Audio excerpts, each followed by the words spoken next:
Joke. Hey, how's it going? I'm gonna read you some cards and talk to you about some stuff, and I'm gonna let you look at my signs. Whoa, shoot. I almost destroyed my kooky makeshift not tripod stand. I gotta fix that. Anyway, here, look at those signs there. Those are supposed to cover whatever I might possibly say. Whoopsie. I hope I don't say it wrong. Oh shoot. Now my thing's all messed up. Okay, that's better. Okay. Whoa, whoa, whoa, whoa. Not quite yet, okay. Okay. Now. Goodness, I moved my giant jug of water over. I pulled two cards. First one I pulled was from the Shaman's Dream Oracle deck. Number 32, Jeweled Web. I'm going to show you. Connectivity. Okay. Gotta look at that. And I will show you the second card I pulled, which was from you dirty. It's from the Wild Unknown Animal Spirit deck, and it is Cheetah. And I'm a little excited to talk about this one just because of the way, well, you'll see. I don't know if you'll get as excited as I have. So, the Jeweled Web card. Let's talk about that first. You know, when I think of a web, I think of a spider's web, but I could think of a net, like a fishing net or something like that, but, you know, or a grid, like a hexagonal grid. For some reason, I see those a lot. I don't know why, because I haven't determined like what it's supposed to mean that I keep seeing this. But on that note, I have determined, sidetrack, something that I've been seeing for months now and not understanding. And I've talked about it. It's the pyramids that I have been seeing, and particularly when I see them where they're like telescoping and going concave and convex and just doing these kooky perspective things. Like, what? It wasn't like, I was about to say, what is it? Like, it was really like, you know, keeping me up nights. It wasn't. I'm curious. I was curious. I was like, what is this? Why is it happening? Time will tell, I have learned with these things. So here is, it finally struck me what the heck that's all about. And of course I don't have any. I have tortilla chips. I'll draw a pic for you on something.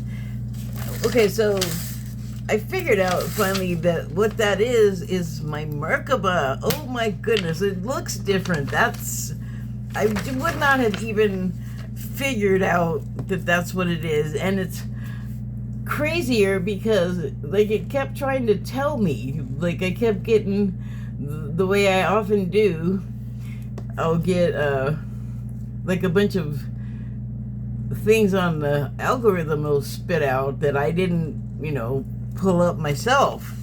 But it'll have to do with, you know, what's going on. And I know you can say stuff and the phones will hear you and start showing you ads that are curated to you and that, but I know that, so I don't always. In fact, now I hardly ever just say stuff unless I know I don't care. Like, I'm already editing myself. If that's the one case in life where I edit myself before I say it successfully. But back to the pyramids and the Merkaba. So some of the videos that I've been seeing like, they just keep coming up. Like, does this happen to you? Like, you'll watch something and you've watched it and it's gone, and you can find it if you want, or maybe it's still in your history, but like, they go after you watch it, like on broadcast television. But then there's other ones, and this happens a lot, and I'm like, just like literally in the moment right now, getting that they're trying to tell me something. So yeah, I'll get ones that I've seen multiple times, even, because they won't go away. And I'm like, what, should I watch it again? Okay, I watch it again, and it just still keeps coming back. So sometimes that happens. But I've been watching whatever comes up about pyramids, because I'm like, what is this about? I'm not getting something. And the other thing that came up was the Star of David, which is a bad drawing, but where is it? You know, it looks like that. I'm covering up what I want to show you after. Not very well. But anyway, you know, you can see the Star of David is basically two triangles over each other. And they have slid to a point where they're sort of equidistant. Each spire, each point, each tip, not how I've drawn it, but it would just be geometrically perfect, basically. So the Merkaba is said to be two triangles. Well, if you look at my terrible drawings, if this slid down, if they slid together into each other, it would become a Star of David. So I said the Merkaba looks different. What it used to look like, and sometimes I still see this, it wasn't something I could see all of the time. It seemed to happen at certain, like, peak moments, highly emotionally charged moments, but at special times. But it was literally a circle. And there's going to be another bad drawing, but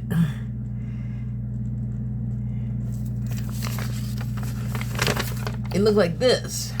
And it had, like, these little, like, pointy deals coming out of it. But it was also, like, it did the weirdest thing. And this, I guess, was motion, but it would have that circle thing, but it would also have something like this going on too, like a line extending from it with still the little points. So it looked like it was kind of like it was like either rolling from the line into a circle or rolling from the circle into a line. Because it was like a flash, and I could never really focus on it for more than like literally 2 seconds. I'm really surprised I got that much out of it, because it was just like, boo, it happened so fast, but it'd be all, brrr. Yeah. I gave it a sound. I don't remember it having a sound, but if it had one, it would be like that. I don't know. So isn't that weird about the triangles? And I don't know why it started looking different, except that I'm seeing it do something else. Like, I feel like with the pyramids and the way that it's basically doing a thing like this, what I'm seeing, I would be seeing it from above, but if these were two triangles or pyramids and they were tip to tip and my hands were the base, these things are going like this. And I finally realized that is the Merkaba moving, taking me someplace. And so a couple of days ago, this is coincidental, but I think it had to do with it, and I didn't put it together until now. But I was watching one of those videos that just came up, and it was talking about how the Merkaba is like it's a transport vehicle, but where it takes you is like to the astral plane and other like spiritual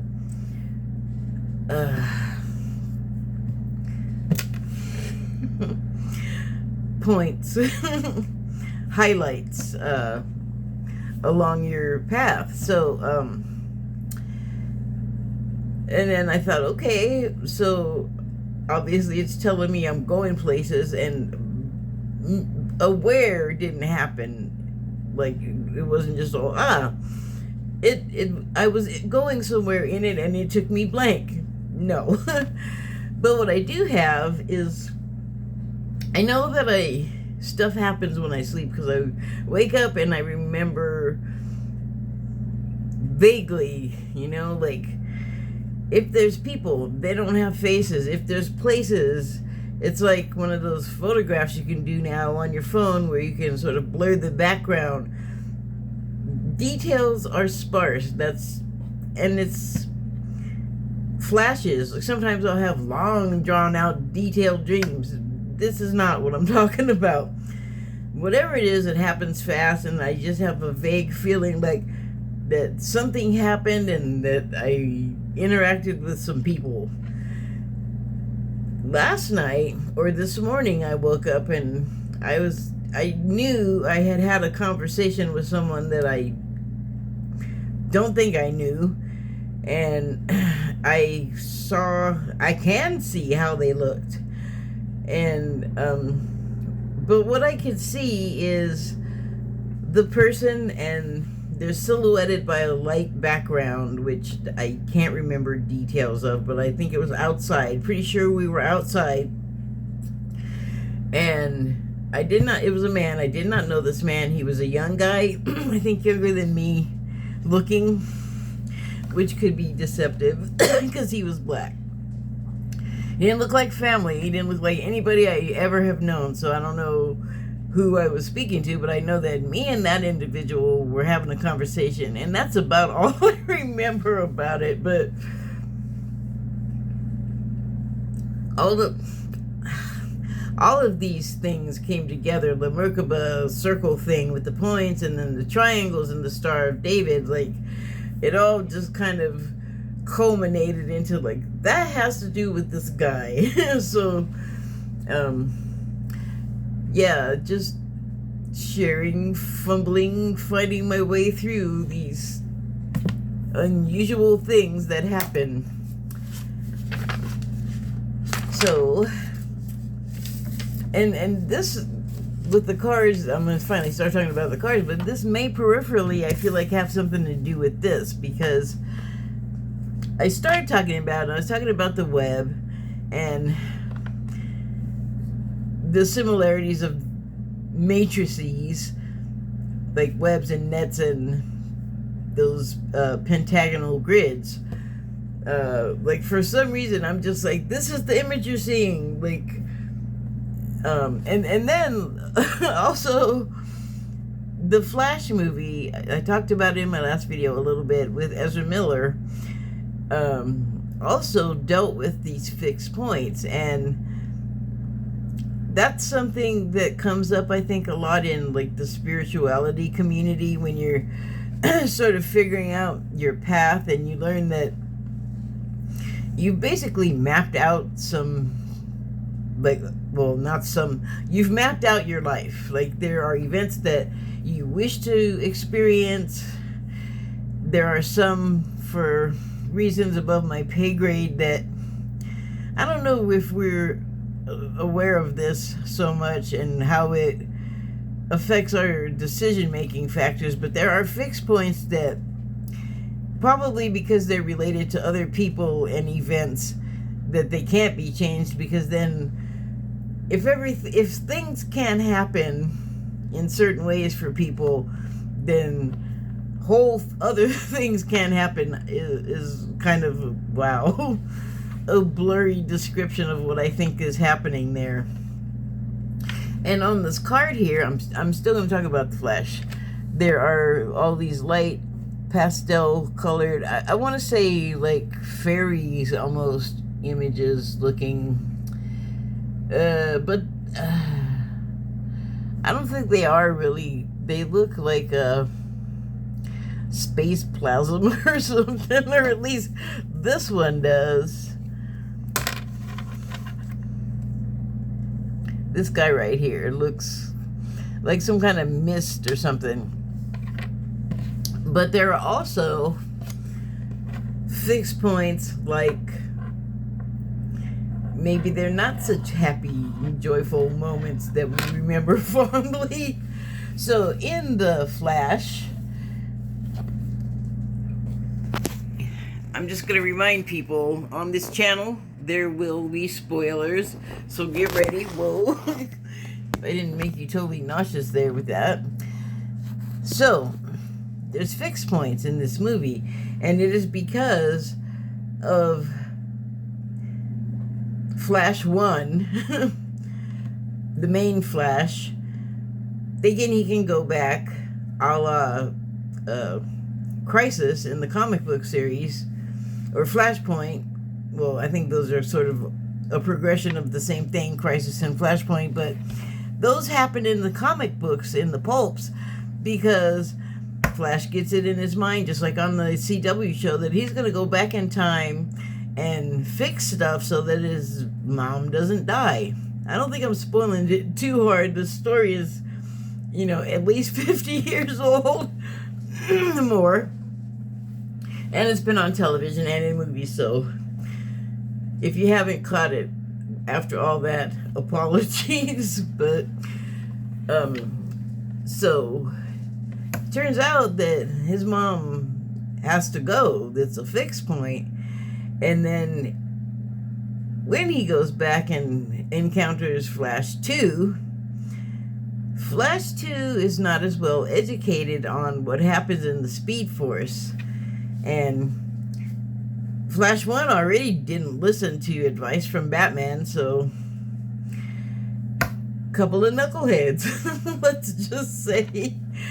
But also very, human. Like, I don't make always the best choices. I don't really know who can. Everyone's flubs a little bit. Well, these are big flubs in this movie, but let's just keep that separate. That is a movie. It's an imagining, but it's demonstrative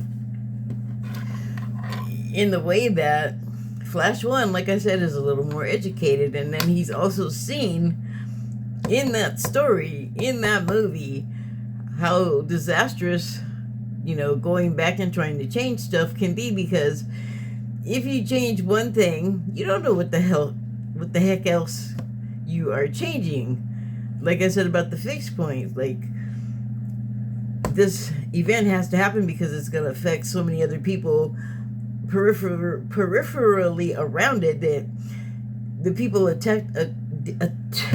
attached to it directly, they may not have any conception of these other people and what they have to do with their life or anything. Like, they just may be completely unaware. Man, all of my words are just trying to smush together and become acronyms. No, I don't know what they're doing. Like they're trying to be like one of those names, like when stars get together and then, like, the gossip shows give them names, like this is not really one of them. Like Pit Jolie, Ben Lowe, you know what I mean? Don't get sidetracked. So anyway, Flash 1 has seen already, like, this is a mistake to continue doing, and it just keeps getting worse. Like, every time you do something else, it compounds the worseness.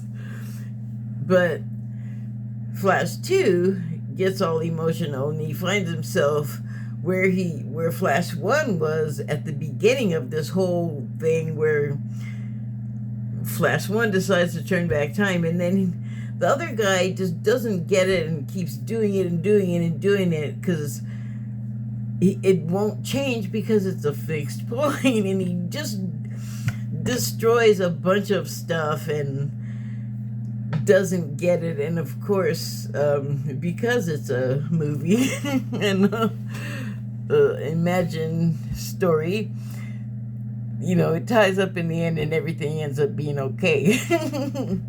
But In the meantime, it's pretty scary when you realize some people have a control over reality, and it's more fragile. Reality is more fragile than we realize, especially when we're in there messing with it like a spider's web. So, yeah, enough about that. But it talks about connectivity on here, the jeweled web. So the bright points, the happy ones, the positive things you can see, and then the web continues, and there are dimmer points, and then there's just dark areas where you're like, what, is there a hole in the web there or what? But it's not that. I think it's that there are darker points obscuring the web, like the unhappier ones. So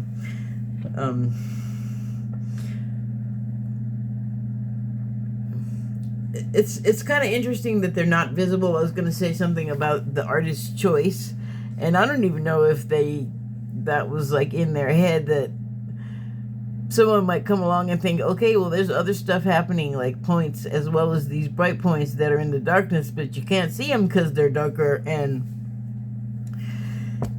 really, when you're looking back, it's best not to dwell on the dark areas or even to venture into them, really. I mean, you want to keep it light, stay positive, and not, let yourself spiral downward and so on and so forth. But they all happen. They all have a place, and they're connected by the web. That's connectivity. Even those fixed point examples I gave, where the people directly attached to the fixed point itself will not necessarily be aware of the ripple effects or the vibrations that flow outward from it after the event gives it some motion, like shakes things up and sends a vibration, far and wide, really, as far as it'll travel along the lines of the web. And there are all these other points that the principal people won't necessarily know about that will be affected. And there's your connectivity. What's happening with my pronunciation? I don't know. Hold on.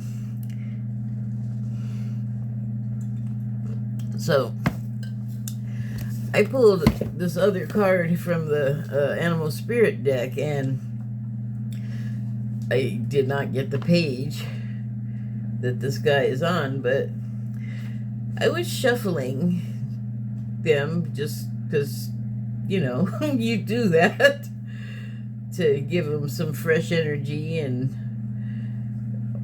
all like that, right? So, come on, where's your page, Cheetah?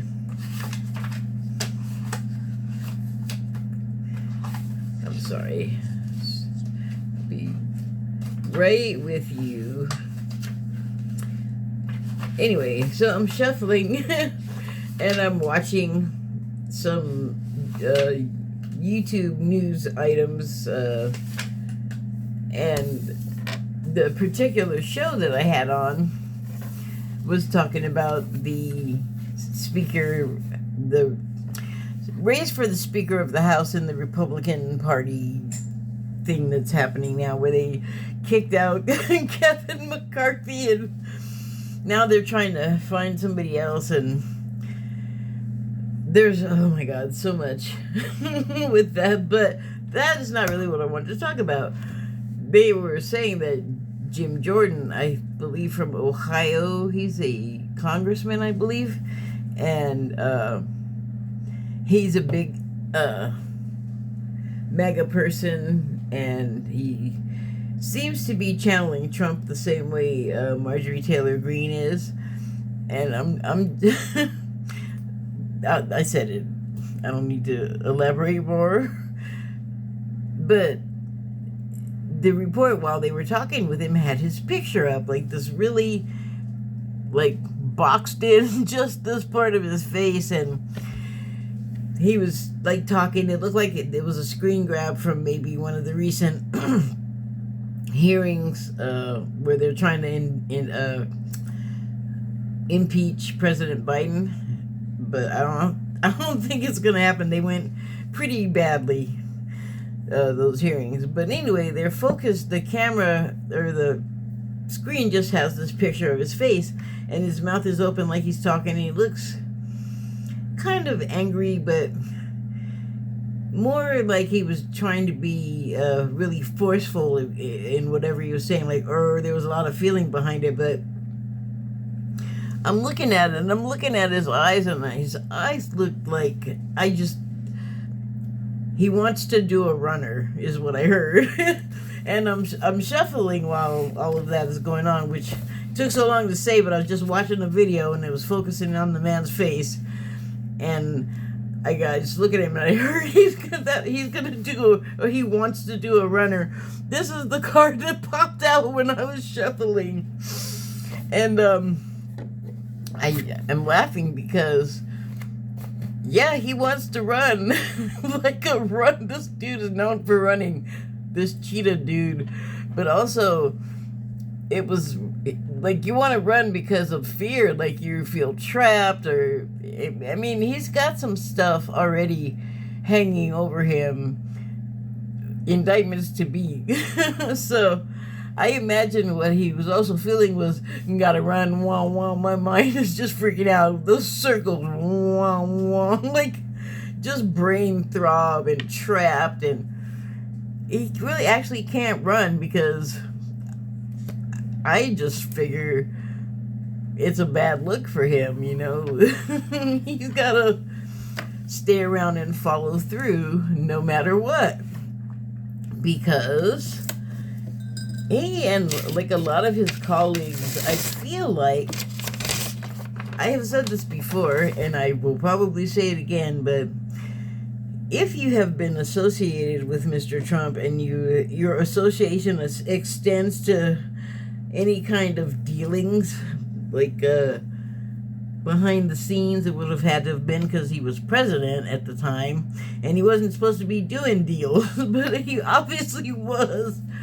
And then since he's not in office, it seems like deals are still happening. So those ties are still beholden to him, even though he no longer has the power of the seat. What's up with that? But also, they're seeing the fearless leader with 91 indictments and more to come, I think. And so, again, if you have been associated with the man and have been doing any kind of business with him, it probably doesn't bode well for you. And I sense that there is a sort of frantic feeling, a desperation that all of these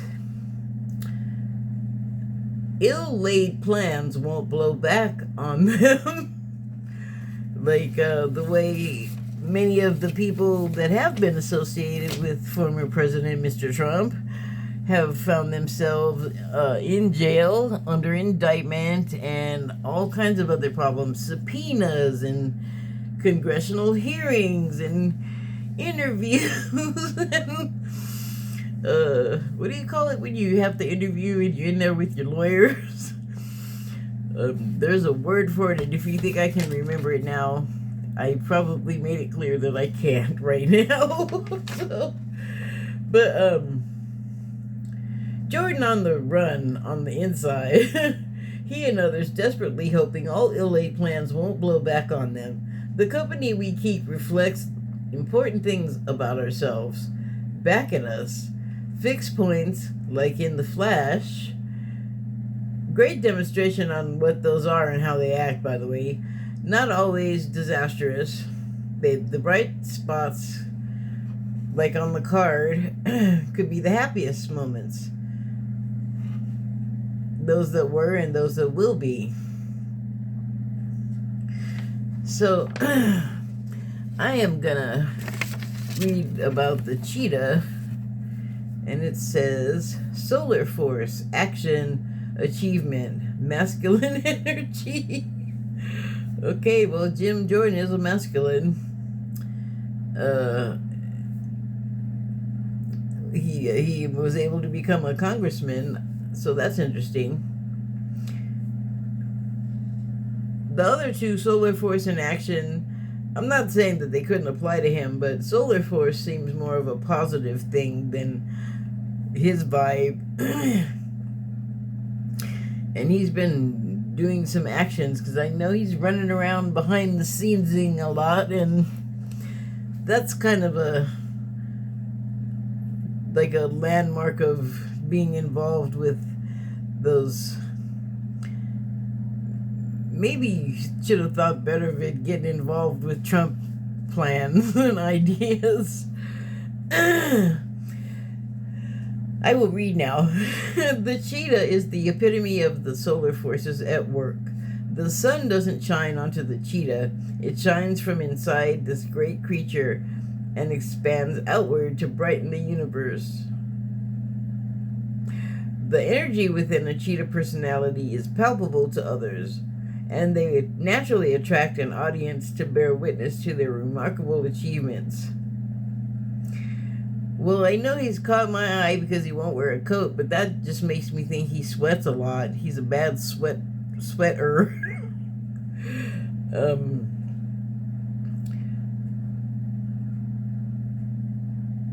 Where is the period?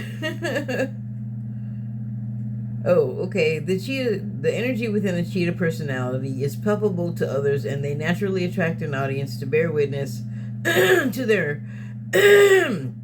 remarkable achievements. Purpose and passion are the best fuel for a cheetah's forward momentum. So if you're lacking in those areas, reconnect to the why before you start running. Well, I would say that's a good piece of advice for this fellow. You know, it almost seems like that wrestling business with the molestation that he didn't say anything about, and you know, their wrestlers saying, man, dude, like, contacted me so that I wouldn't talk about it, and he was crying because he was desperate that people didn't know, frantic that his ill-laid plans would get out of, like, dude, why didn't you say something? Did you not know how terrible the thing is to keep covered up? Well, I was going to say, it almost makes me think he was involved in the molestation himself. But as I said it, I realized, no, I absolutely think he was involved in participating because of the way he's acting. Why is he crying? I mean, if he didn't tell on the other person, why are you crying? That acts like guilt. That appears to be guilt to me. I don't know for sure. This remains to be seen. And I was thinking about how this book is describing this guy as a light force, as a positive force. Let's split our brains here, shall we? This mudra I'm doing actually is intended to unify the hemispheres of your brain, but so I can talk about this a little better. But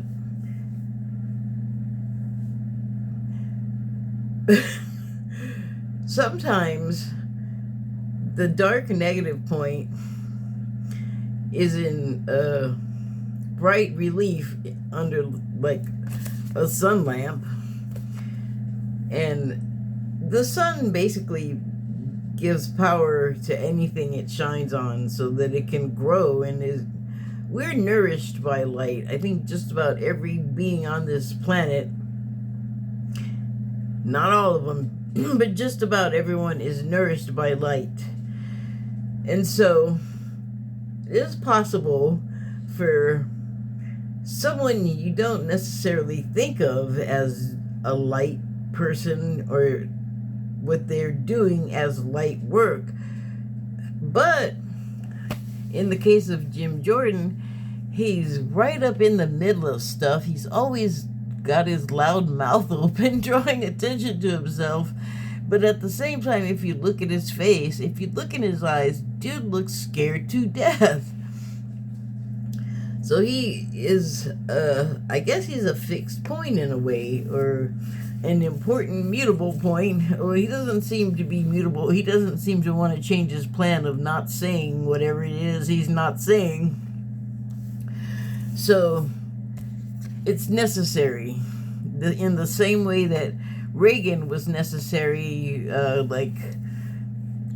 getting rid of mental health institutions and services.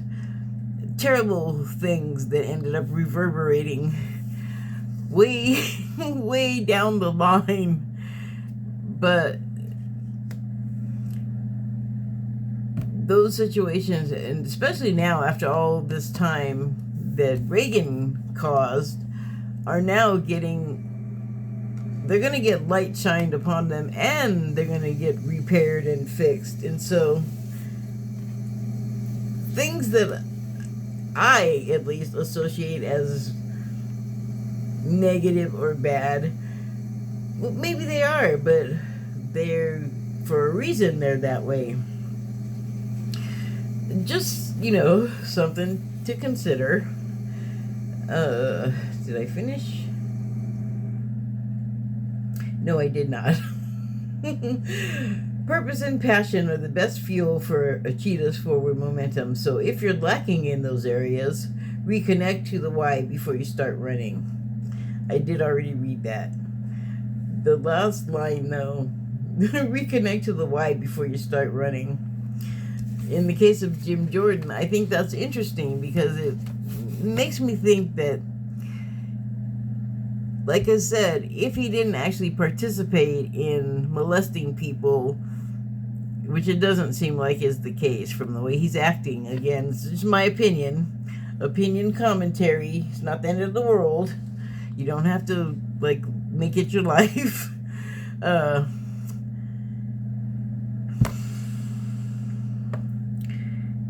yeah, he's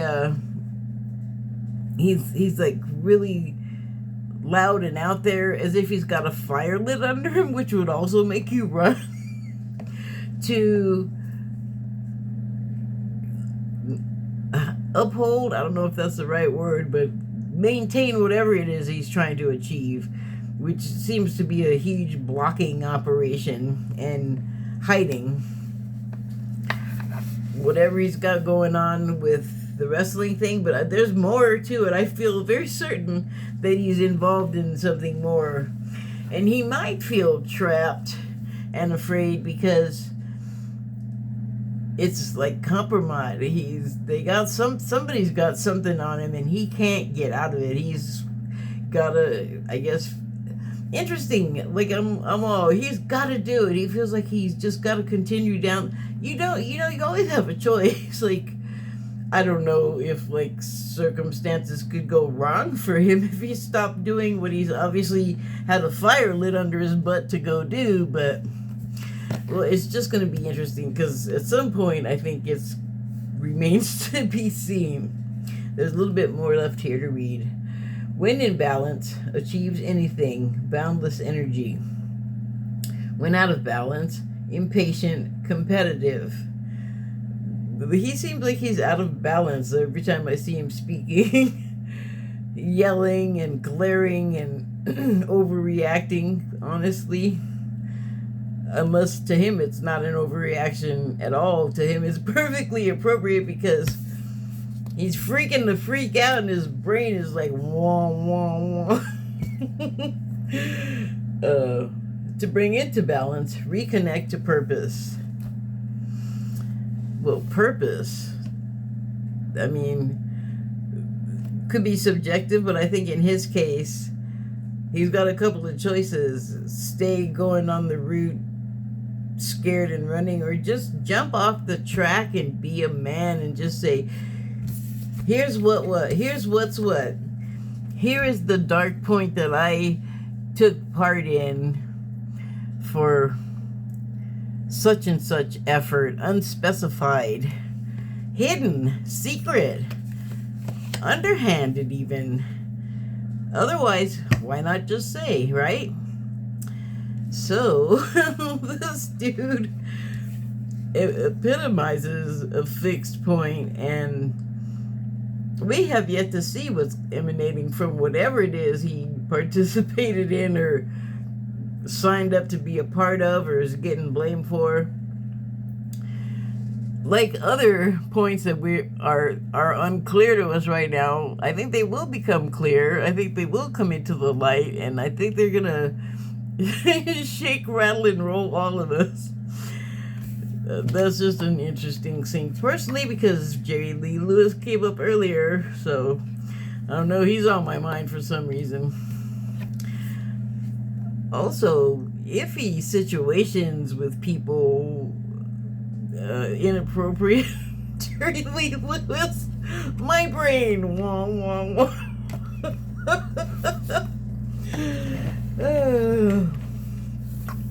That was fun. Thank you, and good night.